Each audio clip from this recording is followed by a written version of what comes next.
5000-ամյա քաղաքակրթություն է, Վենեսուելա չէ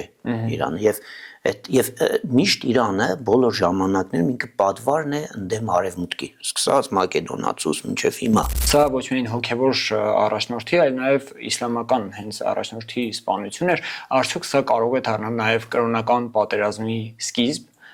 եւ կարելի է օրինակ ակնկալել, որ առաջիկայում կլինեն ահաբեկչական գործողություններ։ Այս կամ այն տիպի ջիհադի պարագայում հնարավոր է այդ ահաբեկչական գործողությունները վերջո պատերազմը վերահսկել հնարավոր չէ։ Պատերազմի մասշտաբների մասին երբ խոսում ենք, արդեն իսկ Մերձավոր Արևելքը եռում է։ Իրանը անընդհատ 70 թվականից սկսած շեշտում է, որ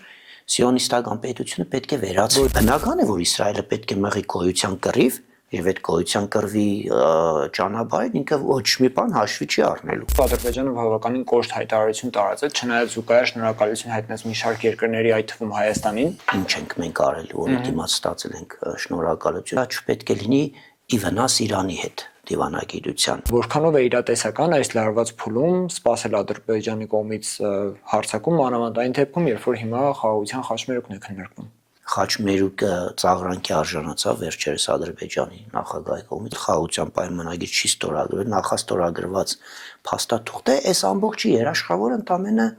Թրամփի խոսքն է։ Նոր աշխարհակաղակական դասավորումների փուլում ինչպիսին պետք է լինի Հայաստանի արտաքին եւ ներքին պատրաստվածությունը։ Կա անվտանգության խնդիրներ եւ սպառնալիքներ։ Այդ առումով ինչ-որ բան արվում է, եթե արվում է լրջորեն, բայց պետք չէ որ դա բարձրաձայնվի, շնորհակալություն։